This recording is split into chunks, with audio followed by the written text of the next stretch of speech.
Welcome to Be Customer-Led, where we'll explore how leading experts in customer and employee experience are navigating organizations through their own journey to be customer-led, and the actions and behaviors employees and businesses exhibit to get there.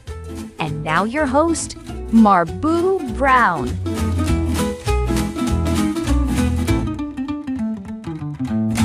Hi, everyone, and thanks for tuning in to another episode of Be Customer-Led. Boy, do we have a treat for you today. We have Brian Solis, one of the leading authorities on how to navigate technology-driven disruptive change so that it doesn't overwhelm you or derail you, but instead it delivers exceptional value for your business. Now, Brian has so many accolades, I could take up half the program just listing them, but we won't do that. So I'll just give you a few.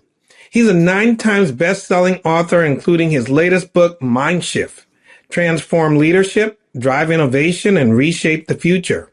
We're going to talk about that some today. He's also an international keynote speaker, and he's a renowned expert on the future of technology and business trends with more than 60 research papers published in leading publications like Forbes and CIO Magazine and Fast Company. Welcome to the program, Brian.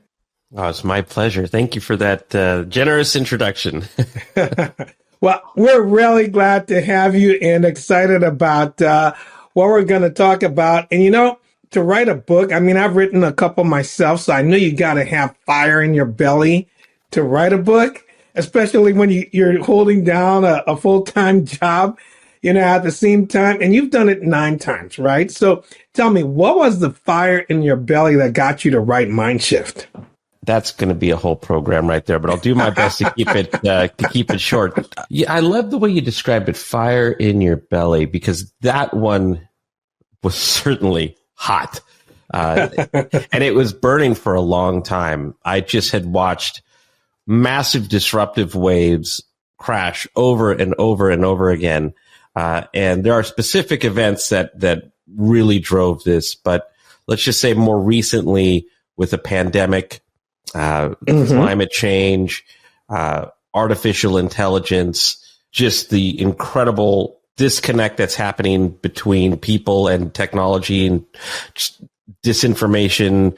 I mean, we've got no shortage of disruptions, right? Yeah, just all of these things. And I think the one pattern that they all have is that we generally, whether as a business or as a society or as governments, we don't see them as disruptions. We see them as let's try to understand them and let's put them into the box of business as usual.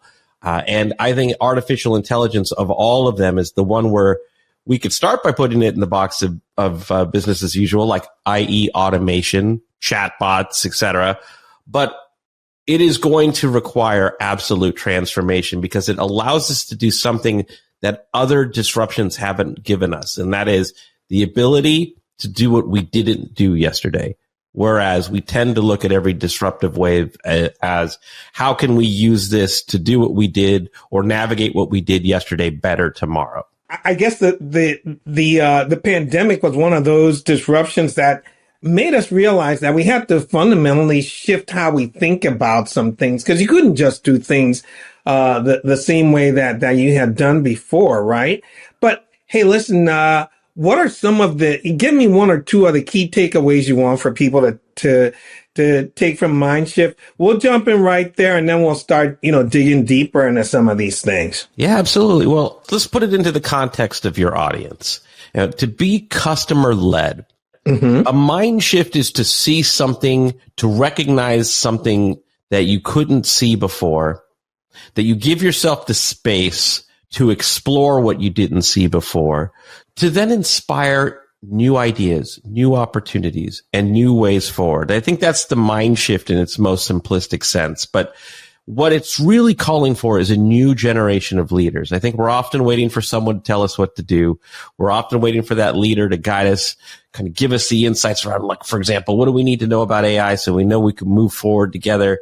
But I actually believe that this is a moment that we are that leader. We need to become that leader. We need to convince ourselves that if we're waiting for someone to tell us what to do, we might be on the wrong side of innovation.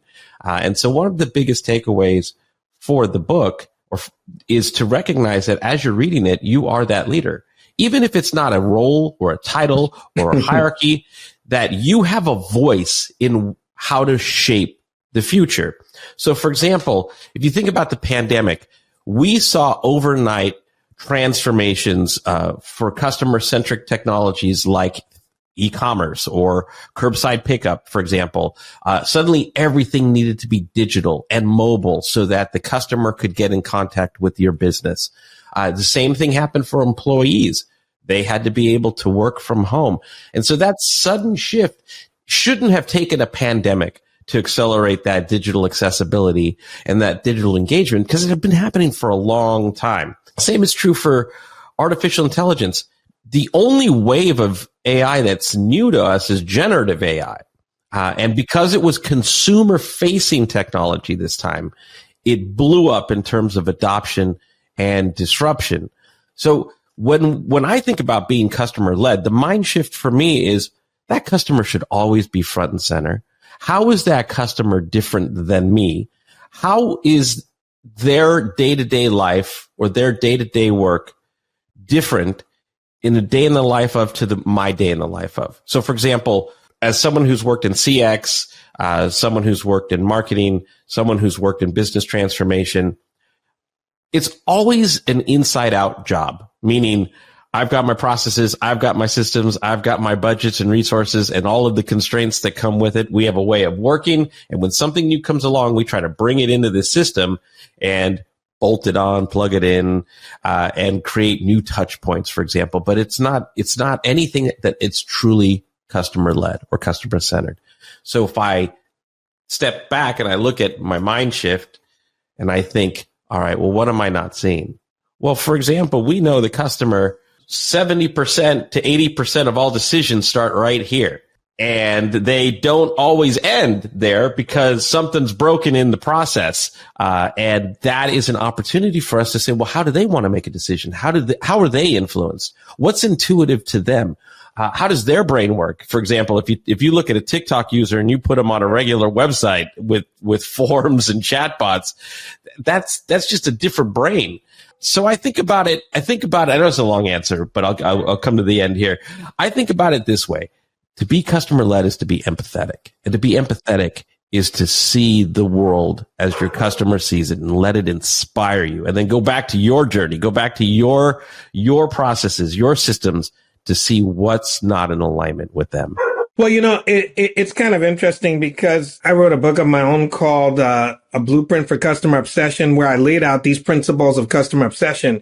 And one of them is to give customers what they want before they know they need it. Right?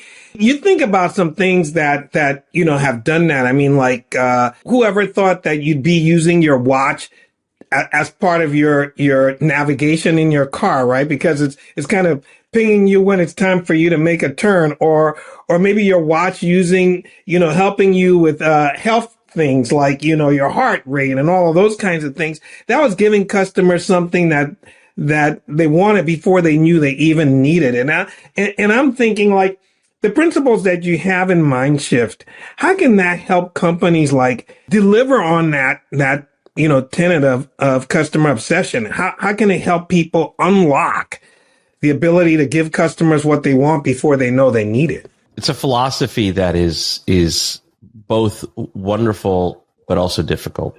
And what makes it difficult is the lack of empathy. And it's not that people don't care. It's just that we're human beings and we have biases, and those biases are really how we see the world versus how someone else sees the world. As an executive, I have my constraints, I have my politics, I have things I have to try to navigate, and I try to do my best within that paradigm to deliver for the customer. But if I'm not taking the time to understand life from the customer's perspective, then I'm never going to be able to see the challenges they have, the struggles that they have, and to introduce new opportunities for them to better experience something or to better do something in a way that becomes refreshing. that's something that they can't live without. So if you think about how Steve Jobs approached it, we could go back to the Xerox days where he discovered the mouse or he discovered the graphical user interface. He didn't invent them. No. He just saw that it could make the lives easier for someone who was using the computer for the first time. Those were not intuitive. They were DOS based, very difficult. And he recognized that if I could unlock the power of these machines so that the everyday person could embrace them, then that would be magical. And that same way with Disney and with his cartoons and Snow White, the first animated motion picture. Nobody was waiting around for an hour and a half cartoon until he gave it to them.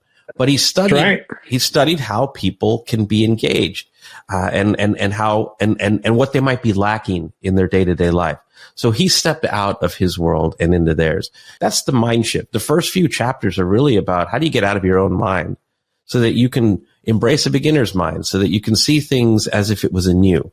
Because when you can see things like with childlike wonder, everything becomes possible. Maybe even too much so. But that's the opportunity. And one of the analogies I love to use, it's an old show. I don't know if you ever used to watch it, Undercover Boss. Yeah. That is for me the manifestation of empathy, because what ends up happening, the stories are always the same. Somebody at the top goes into disguise, whether it's working in the back of the storeroom, or it's working on the front line with other employees, or it's actually being the customer. Then they actually see and feel what it's like to be someone else. And then they can't unsee it, they can't unfeel it, and everything changes. By the end of the episode, there's crying, there's laughter, there's applause, because now suddenly we were one. We were together. And that's the power of that mind shift. Well, it's interesting because I'll give you one that doesn't even require you to be undercover, right? So Jeff Bezos was taking calls in a contact center. A call came in, and the customer's information popped up on the screen, and the rep sitting next to him says, "Well, they're going to want to return that." And sure enough, that's what the customer wanted. And he was like, "Well, how'd you know that?" And she says, "Well, I see that all the time. They always want to return that, right?" And it was like, okay, something's wrong with that picture, because you should have a way to communicate that so we can stop that from happening, right? And that gave rise to, something called the Andon cord at Amazon, something that I got the privilege of running for a while, but that was an innovation that made it possible for us to take down things that were causing issues, for customers, so that we could fix them systemically, right? And I think that kind of lines up with what you're describing. But so what do you think of this notion then that if people work backwards from the customer, or they work backwards from the employee, they would identify some of the most innovative and some of the most disruptive opportunities to utilize AI in their environments? Oh, absolutely. Absolutely. So if you think about the box of business as usual, with AI, what we're seeing right now out of the box is automation. Let's take out costs. Let's increase efficiencies and scale. There's nothing wrong with that. It's sound business thinking. So I don't want to tell anyone that they're not doing the right thing. You have to do that. But now that becomes the new AI powered status quo, right? Everybody's doing that. So what are you going to do differently? And if we take that customer-centric approach, how does the customer experience this? Well, let's go back to the good old days of contact centers, decision trees, and automated systems and IVRs. No customer to this day wakes up and says, "Boy, I cannot wait to call a contact center and talk to a machine where I have to scream representative 30,000 times until I can talk to a human being." No customer ever says that. It sucks. It's a horrible experience, but businesses do it because it saves costs. It's efficient. It still gets them hopefully to the outcome that they need. But all of these things, including AI-powered automation, comes at the cost of the customer's experience. And I always put that apostrophe S. It's the customer's experience, not customer experience. It's theirs. And so that's a mind shift for me to constantly remind myself that I am not the customer. So if you take TikTok, for example, say we have someone who's actively using TikTok, constantly scrolling. One of the things that happens to their brain is that it moves so much faster than the normal brain, for better or worse. So they listen to podcasts, they watch videos at 1.2, 1.5x speed, because that's just the way that their brain's working. They're consuming much more information. And now you put that brain into your customer journey, and you are going to find parts where they are just going to break down or get frustrated or feel horrible. And so I say that because what you're looking to do is to deliver a better experience. That word itself is something I think we take for granted in the world of customer service, customer experience, customer marketing. Experience is actually an emotion. It's not a series of transactions. It's not technology. It's just an emotional reaction to any given moment. And there are only two experiences that people will remember: experiences that are amazing and experiences that suck. And you got to ask yourself, what are you designing for? Because most of the time we're designing for the forgettable, or worse, the ones that are awful. And that, for me, is that mind shift. How can I use AI? How can I use technology to deliver a more meaningful, relevant experience that people will remember in some way, shape, or form? And that, I learned all of that by studying Disney Imagineers.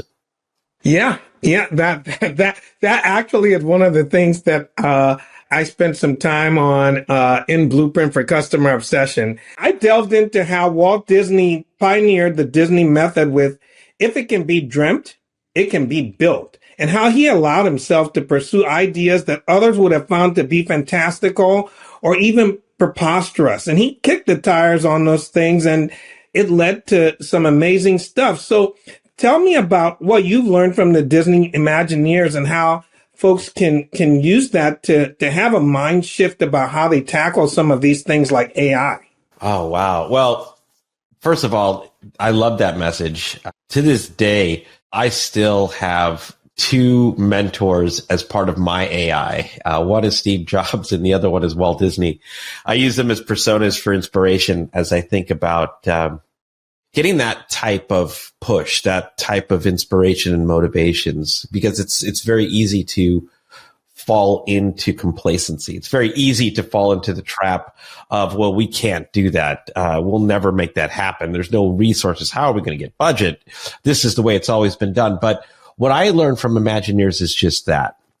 One is that fantastical is the aspiration, but more so, one of the things that I learned, Joe Rohde was a big inspiration of mine as well. He's a former Imagineer, was to remember the person on the other side of the experience. Coming from Silicon Valley, it's very easy to get caught up in the tech and the amazing capabilities that you couldn't do before. But it's also important to remember that someone on the other side is going to use it, experience it, to feel it, to remember it.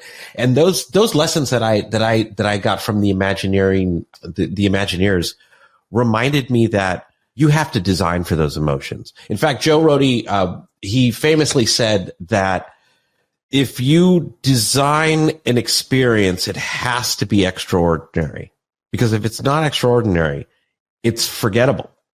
And that was powerful to me. And so what I translated that into is in the study of psychology and then study of experience itself, which is, the word means how you feel in a particular moment. How I'm experiencing this right now is how I'm feeling about it. And how I'm feeling about it is how I'm going to remember it or how I'm not going to remember it. And there are two experiences that people remember: experiences that are wonderful and experiences that suck. And so being here in Southern California, I have a Disney pass and I go to Disney, one, because my daughters love it, but two, because I want to touch that magic. I want to remind myself of what that experience is like. And so I know this is a long answer to your question, but The Imagineers who design the Disney experiences at the park go through painstaking detail around the trees, the paint, to hide things, to make you feel like you're immersed in a completely different world, where outside of that park is Anaheim, for example. You don't see it. You don't hear it. You don't feel it. But even the concrete and the things that they put in the concrete, the trash cans, everything goes to this incredible amount of detail so that the experience you feel and the experience you remember is by design. And so when we talk about customer experience or CX, we forget that X, that word experience, is about how people feel on the other side of a touch point, how people feel along the way of a journey, how people feel after they become a customer. So for example, we take experience out of the equation. We automate. We put chatbots in place. We put automation systems in place so that you're never talking to a human being, or at least getting a human-like experience. Why? Because it's expensive to serve a customer. So therefore, we have to look for ways to take costs out at the expense of your experience, which is ironic. So I think about Peter Drucker, who famously said that the purpose of a business is to create and keep a customer. It is more expensive to lose a customer and have to get another customer than it is to keep that customer and to keep that customer happy. And I'd love to see CX professionals earn a seat at the C-suite table to remind leaders that when you invest in experience, you get it back in ways that go beyond NPS, and in ways that go beyond advocacy. You get growth. And if you can cultivate that relationship, you don't just have a customer for life. You have a customer who is spending more time and more of their resources with you. And that is another thing that I've learned from Disney, especially going to the parks, because it's getting more and more expensive. But I love it. And they love it. And the memories we have together are appreciative of those experiences that are designed and the memories that they create. You know, the interesting thing is that they call it the most magical place on earth. You know, some people would say you can't sustain that level of excitement over and over and over and over. And somehow they seem to do it, right? And other businesses seem to do it. I mean, like, you know, Chick-fil-A has this notion of what they call the second mile, right?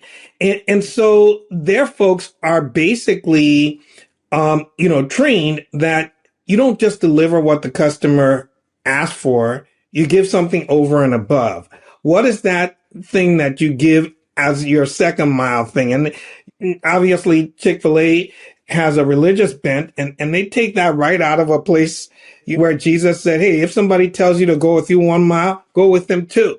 And so they actually are basing it on that and telling their folks, hey, listen, don't just do what the person asks you to do something extra. And that, of course, creates that specialness in the experience for you, right? I open the door for you and I put an umbrella over your head to take you out to the car so you don't have to walk in the rain. You know, I come over and fill your cup or something like that. So, and it's in the same spirit of what the Imagineers do and what you just described, right? Can I just build on that real quick? Because you reminded me of something. Go ahead. It's not just the Imagineers, it's the cast members at the park who find special ways to make you feel like that you matter. I used to actually do work with Chick-fil-A and the experience team. And I remember I had an observation role, just kind of sitting in the restaurant and watching a manager and the manager's team do exactly what you just described, the second mile. It was magical to watch it. The food is one thing, but people come back for that experience. They want to feel like they felt that day again. And that's what you want. And the thing about that is, as a leader, you have to do 2 things. One, I get that you have a P&L, but if you can drive growth by delivering better experiences, a la Disney or Chick-fil-A, we know from a business standpoint, it works. You just have to want to do that. And then also you have to hire the people who want to do that. And exactly. You have to measure them for doing that, and you have to reward them for doing that. Because if you do not, it is very easy to get caught up in the transaction of the business. And that's where most businesses fall down. Most customer journeys are incredibly transactional. They're connected. Well, they're not connected, but they are a string of touch points, all with different measures, all run from different groups.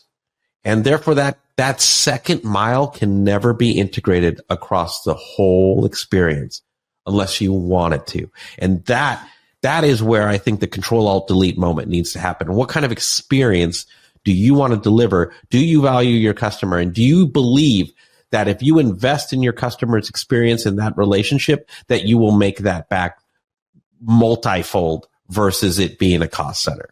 How do you help leaders hone or develop their skills around this ability to kind of go after these things? I think in some businesses, the whole notion of bringing forward even some of these types of ideas gets shut down very fast. I mean, I imagine, like in another business, when somebody came up with the whole idea of cashierless checkout, which, Amazon kind of like brought to the fore, somebody might have been shut down right out of the gate and like, what are you talking about, cashierless checkout? But in a company like Amazon, and me having been on the inside, I understand exactly how that does not get shut down and how it rises to the top. How can you help leaders to develop this? And, do you deal with that a bit in Mindshift? Well, thank you for asking. And the Mindshift is really about the journey of opening your mind, changing your mind, but more importantly, to allow yourself to receive the types of signals you were not able to receive before. So, for example, if I was sitting in a Chick-fil-A and I was watching the manager and the manager's team walk around the restaurant and do something very nice for someone who's sitting there, like offer to refill their cup or to put a little special thing down on the table as a reward of recognition, for example, those are things that I might not have seen if I weren't ready to see them. I might have just seen a busy restaurant. I might have just seen people happily enjoying their lunch or their dinner. But when you have a more open mind and you're ready to receive like the gifts that you see all around you, those are the things that inspire you to want to do things differently, to want to add your touch, your flavor to that opportunity that you didn't see before. And then you start seeing trends differently and how you might react to those trends. And so that's the whole idea of what it means to go through that mind shift journey. Now, the way that I have to help executives sort of have their own mind shift is we have to start from a place of awareness. And not to get too philosophical here, but most of us are not self-aware. There's a saying, Anna Easton, I believe, is who said this. We don't see the world as it is. We see the world as we are. And so when we see the world as we are, we tend to miss all of those special things because we're busy achieving the goals and the pressures and running from meeting to meeting and all of the things that we do that comprise our day in order for us to deliver the type of success that we're being measured for. So I got to take that person out of that mix, and I have to inspire them in a way that they didn't know they could be inspired. So let's talk about that cashierless checkout experience. So for example, with one of the retailers that pioneered that, not Amazon, I worked with executives to shop in their own stores. They hadn't done that actually in a long time. And I gave them homework. Different types of personas would need different types of things. And they all took on that type of persona to shop for those things, to ask for help, or try to ask for help, and then to check out, and then to come back and talk about what that experience was like. And the first thing that was really interesting to me was that they just didn't want to do it and hadn't done it in a long time. And then afterwards, it's like any team building exercise, I suppose, is like, maybe you were trepidatious of actually doing it. And then afterwards, it's like, oh my gosh, that was amazing. It brought us closer together. And so once they feel what that experience is like, you can't unfeel it. You can't unsee it. And so that led to innovations in self-checkout. That led to innovations in experience. That led to innovations in having someone there to help you when you need it and how they approach you, like maybe a cast member might approach you at Disney or how someone might approach you in Chick-fil-A. So these are things that they almost have to experience for themselves. And then that's one part of it. The other part is that you still have to speak the language of the business. So it's one thing to be an advocate for the customer or the voice of the customer. The other thing is to tie everything that you're saying into the language of the business so that not only are you helping the customer get a better experience, but you're demonstrating how doing so impacts the business positively so that I hate to say this, but so that there is actual ROI that all of the leaders can then understand that we're making this investment for something beyond just goosebumps. Cool. So one of the things we got to do before we finish this off, we got to talk about the AI aspects of this, and you've hit on that a little bit. But I'm wondering, what do you see as some of the best opportunities for AI to really help disrupt the status quo in the customer and the employee experience? And, like we're thinking about mind shifts, and I just feel like we can plant the seed for people so that they can have some ideas about how to do that. We're obviously not going to exhaust that, but any thoughts on that subject? Oh, boy, where do I start? I mean, we're using AI in the way that we've used every technology revolution. It's in particular CX. Think about the IVR. When you used to call a human being, then that got outsourced. Then the IVR came in, and there's a joke like the test of anyone's true character is how you react as you're trying to get a human being when you call customer service. Operator, representative, and if you Google something like an image search for customer service, a lot of the images are someone screaming into the phone. But it is sort of the use of technology, not sort of, it is the use of technology to get further away from people. And I want people to hear that. Like, that's exactly what you're doing. You're getting further away from people. And if you do it without trying to put some Disney magic in the moment, in that touch point, even with technology, then you're also doing it at the cost of how they feel and what they remember. Yeah. Okay. So, let me just throw in something here, because I think of Intel Inside. You remember Intel Inside? The Pentium chip. Yeah. And I always think that, with AI, there's got to be almost like a sticker that says human inside, because you got to bring that working backwards, from the customer and the human element into how AI is deployed so that people can feel like, oh, somebody thought through this for me before they deployed this, right? Yeah. Yeah, exactly. Because nobody wakes up and says, boy, I can't wait to call customer service today, or I can't wait to talk to a chatbot today. Even if you talk to a chatbot and you train it to be more personal, or you train it to ask questions to make someone feel a little bit more at ease, or that you remind them of how important they are. There are nuances that you can design into the script or into the model that are not only human, but make someone feel special. So that's really all we have to do with AI. I mean, it's inevitable. We're going to use it to automate, but we could also use it to augment. And so I'll give you an example. The IKEA story. I don't know if we talked about this behind the scenes, but the IKEA story, they implemented a chatbot for customer service, with the intention of, like many contact centers, to deflect. What they did was, the deflection was so effective, I think that they actually deflected 47% of inbounds, which was pretty big number. So they could have said, wow, that's fantastic. We automated customer service. People seem to like it. And so maybe we don't need these agents anymore, and let's take out costs, because that's what customer service is. It's a cost center. But instead they looked at the other 53%. What are those customers not getting? What can't we deliver? And they realized that actually there's a lot of opportunity for interior design. People had questions about the furniture or the design for their office or for their home.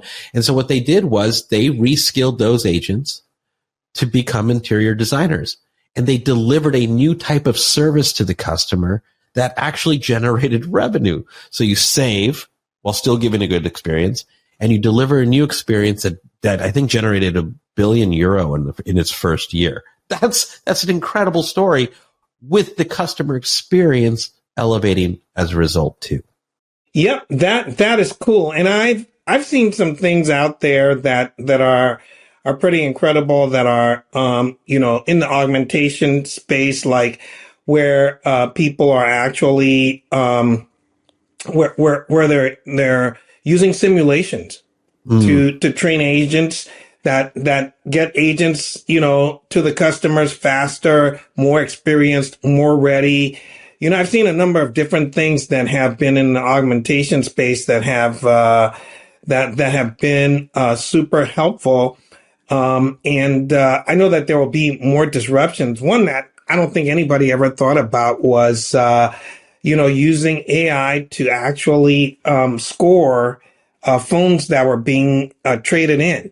And so they could give more accurate scoring on how to value those and everything like that. Well, look, Brian, it's been a pleasure talking to you about the mind shift and all the different ways that comes to life.